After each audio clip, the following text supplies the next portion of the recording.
6 ಚುನಾವಣೆ ಗೆಲ್ತೀನಿ. ನಾ 6 ಚುನಾವಣೆ ಗೆಲ್ತೀನಿ, ಯಾವಾಗ ರೊಕ್ಕ ಕೊಟ್ಟಿಲ್ಲ. ಉಲ್ಟಾ ಜನ ನಮ್ ಖರ್ಚು ಮಾಡಿದ್ರಪ್ಪ. ಪಕ್ಕದಲ್ಲೇ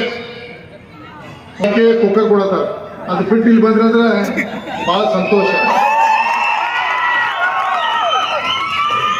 ಇಲ್ಲ ಪಕ್ಕದಾಗ ಕುಕ್ಕರ್ ಕೊಟ್ಟು ಮುದುಗ ಒಂದು ಇದ್ರೊಳಗ ಹೊಲ್ದಾಗ ಹಾಕಿ ಕುಕ್ಕರ್ ಕೊಡೋದ್ರು. ಆದ್ರೆ ಜನ ಬಿಟ್ಟು ಇಲ್ಲಿ ಬಂದ್ರೆ ಅಂದ್ರೆ ನಿಮ್ಮಂತ ಜನ ಪಡೆದದ್ದು ನನ್ನಂತ ಪುಣ್ಯ.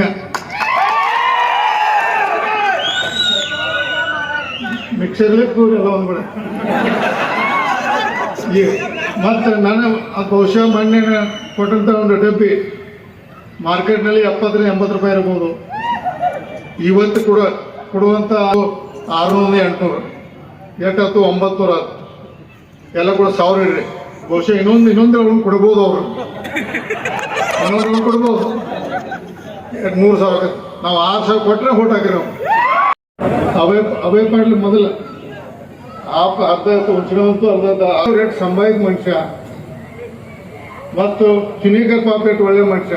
ಸಂಜಯ್ ಪಾಟೀಲ್ ಸ್ವಲ್ಪ ರ್ಯಾಶ್ ಇದ್ದದ್ದು ಅಂದೇ ಕೆಟ್ಟೇನು ಮಾಡಿಲ್ಲ. ನಾವು ನೋಡಿದ ಪ್ರಕಾರ ಈ ಶಾಸಕ ಆದ ನಂತರ ಈ ರೋಡ್ನಲ್ಲಿ 8 ಕ್ಲಬ್ ಅದು 8 ಬಾರ್ ಅದು.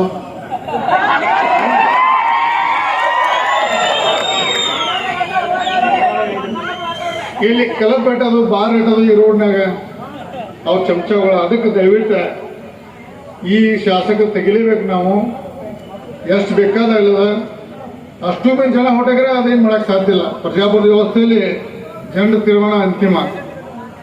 ನಾವು ಯಾಕೆ ಮಾತು ಹೇಳ್ತಾರಪ್ಪ ಅಂದ್ರೆ ಕಳೆದ 5 ವರ್ಷ